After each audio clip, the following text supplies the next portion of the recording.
Hello. I hope y'all are doing well tonight. I'm going to go ahead and make some no-bake cookies. They're easy, simple, pretty delicious. There is a couple of keys to these, and one is that we can't overcook them because if you overcook them, your cookies are going to be super hard. If you undercook them, you're going to have to eat them with a spoon. So there is a happy medium to these. The other thing is, a lot of people will assume that because it has oatmeal in it, that it is gluten-free. I will tell you that unless you buy specifically gluten-free oatmeal, it is not. Now, most people who have gluten intolerances can still have oatmeal and be fine, even if it's not certified gluten-free. But if you are dealing with a celiac, that is a big no-no. And you got to just make sure that they are certified because that is such a thing for the celiacs.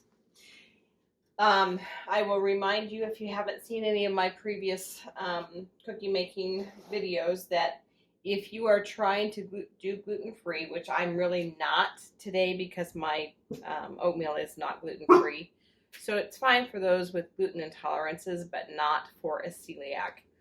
But I will still go ahead, at least for this part, which seems kind of silly now that I sit here and think about this, because I am using my metal pan. But remember that there is cross-contamination that takes place with gluten and metal. So if I were to take this out into public, I would just make sure that anybody who may be around or whatever, just so that they are aware, it's not celiac safe. But from there, I say let's jump in and get going on our no-bake cookies. Now, no-bake cookies have a lot of different variety things that you can do with them too. Tonight I'm just going to make regular ones. And I have a pretty good sized saucepan. It's the biggest saucepan that I have. It's probably a little bigger than I need, but we'll do it anyhow. And I'm going to start my heat on medium. And we're going to add a half a cup of butter. And we're going to kind of let that melt a little bit. And then we'll add our sugar to it and our cocoa.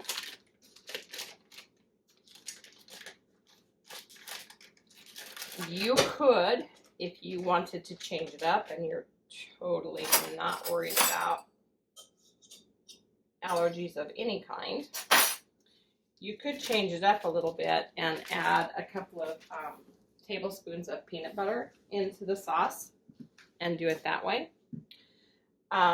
You could also add in a cup of coconut, shredded coconut. I would suggest, if you do the coconut, that you would go ahead and do the unsweetened if you can find it, because we are getting ready to add 2 cups of sugar in here, and that's plenty of sugar. You don't need the already sweetened coconut. Now, that's kind of tricky to find. Last I knew, you could still find it on the Azure Standards website pretty easily, but to go into the regular grocery stores, I think it's pretty tough to find it there. Probably you could find it in most of the health food stores, and I honestly have not even looked there for quite a long time. So I just want most of this to melt, and that way our sugar doesn't stick to the bottom of our pan. The nice thing about these is it does not take long to make them, and then you can just drop them by spoonful onto your cookie sheets and let them set up for a few minutes and you're ready to go. If you needed to walk out the door, 30 minutes might be a push, but it's pretty close that they could be very close in 30 minutes as a quick snacks, oh mom, I gotta have something for a bake sale. You can almost always get this done in just about that amount of time to walk out the door with, which is nice if you don't have cookie dough already in your fridge waiting to be used up or whatever the case may be. So I just added in our 2 cups of sugar. Stir that around a little bit, and the butter is still melting some. milk out, but I didn't, so grab the milk here real quick too. This has any time to sit and do anything it shouldn't do.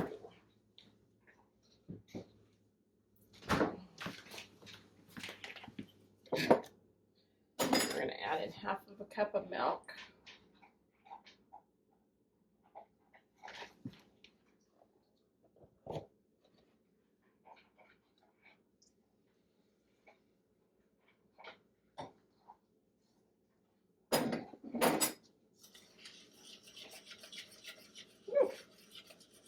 And make a mess as you're doing it, because remember, my favorite thing about being in the kitchen is making messes.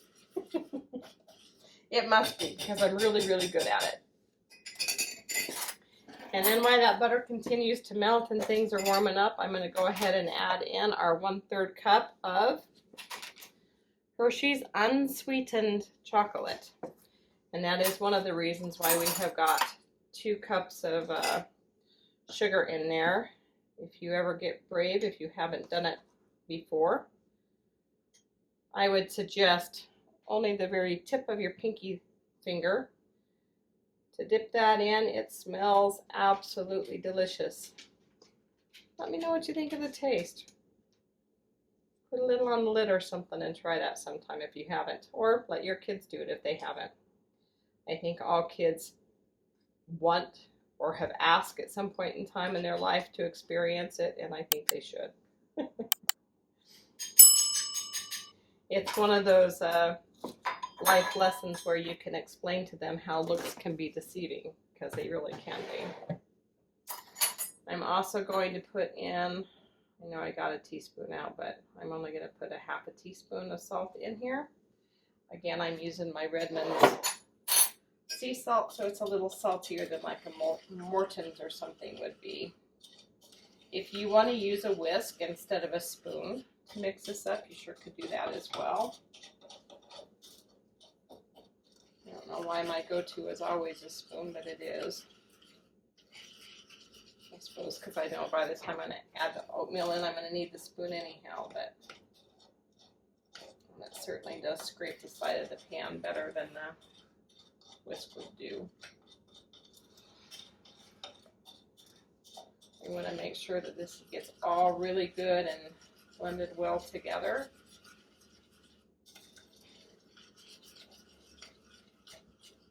We don't want any leftover lumps of that unsweetened chocolate, because that kind of ruins the whole bite into a delicious cookie, and then grab a bite of a little lump of that chocolate. It's a little on the bitter side. So I make sure all of my little lumps and bumps are gone. Nothing on this side to fall in later.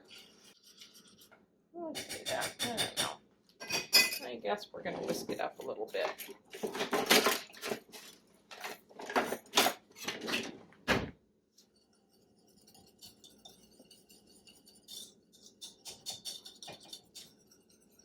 Just to make sure we have it smooth as we can possibly have it.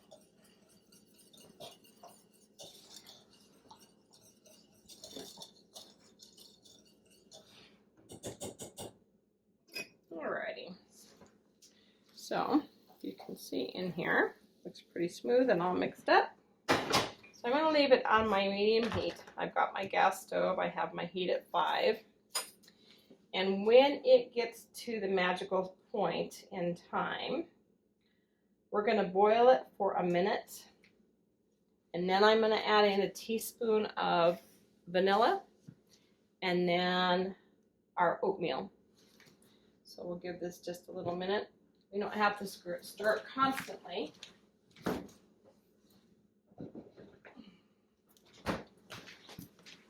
However, because it has milk in it, I also won't let it just sit for too long without a little stir either. If it didn't have the milk in it, it wouldn't have such a tendency to scorch. But otherwise it does. Already almost to a boil. right, because this is one of those recipes that if you have anything off just a little bit, it just won't be good or as good as you would like it to be. I'm actually going to use my timer for a minute because I don't want it to be too hard and crunchy, and I don't want to have to eat these with a spoon, especially if you're running out the door for a bake sale or a party or something with them. You would like them to be just right and turn out as well as you can possibly have it. So it is dancing merrily along here. I try to buy our oatmeal in bulk and then just keep it in a separate container. Makes it easier than running to the store every 2 minutes, having to restock.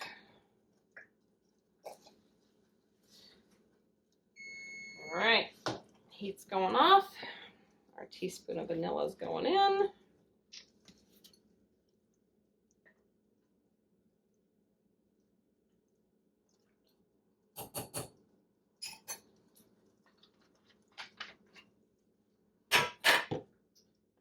Pull this back off this hot burner for a little minute because I just don't want that to keep cooking. Now we're going to add in 3 cups of oatmeal. And you could, if you wanted to, you could put the oatmeal in a different bowl and then pour this over top. I don't really see the need to do that because on my stove I have the little metal piece in between here. So it makes it really nice. I can just put hot pans right there in the middle and work right here and call it good. I think y'all can see that okay. I'm going to stir this all together and mix it up really well. Because this particular recipe that I'm using right now actually calls for a cup of coconut as well, and I'm not doing that tonight. If this doesn't mix up and look like it's going to soak up enough of the liquid, which I don't think it is, I'm going to add in at least another half a cup of oatmeal. And it may actually end up being the full thing. So I stand right in front of you, sorry.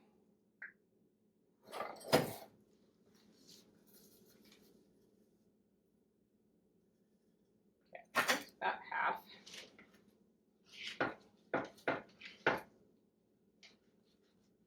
What I'm looking for is when I'm stirring this up, I don't want to see a whole lot of just the plain chocolate running around. So if I see a bunch more of that, I'm going to add in even more oatmeal. And there's not a ton, but there's a bit on the bottom. So we're just going to go ahead. We're going to make that 4 cups of oatmeal tonight to replace that cup of coconut.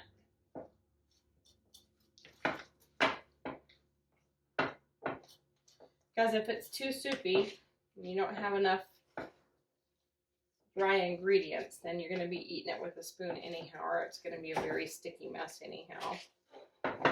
Okay, so this is about the consistency of my cookie dough, or cookie mix, I guess is what we want to call it now.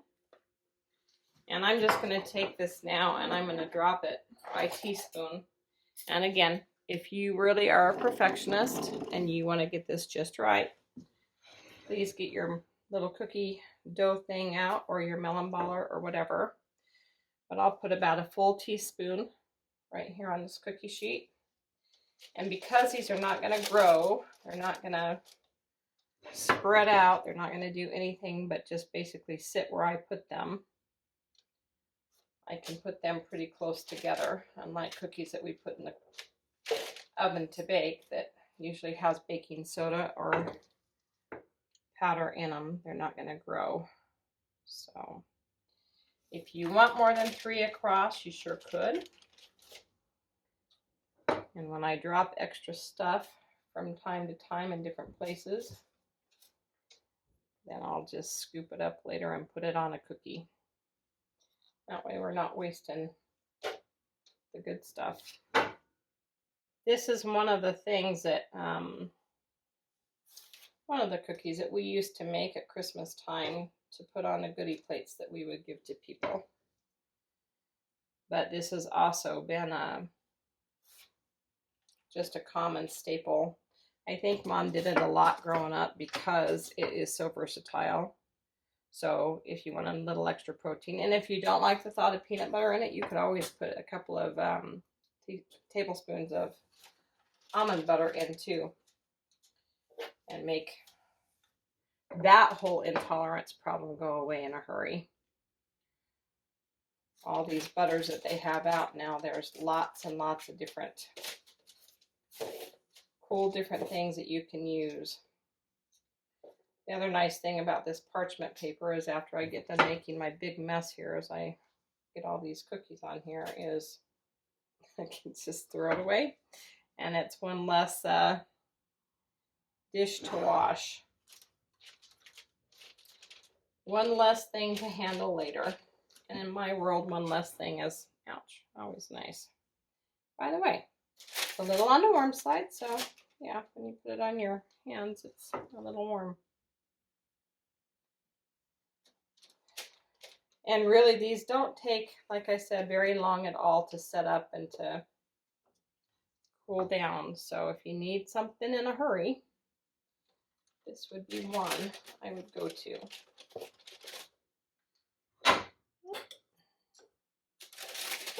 I have done a pretty good job of making a pretty good mess, so we know that my day is now complete. So here is one pan full. We're going to let these sit up, and then I'll show you what the finished product looks like when they are all done setting up.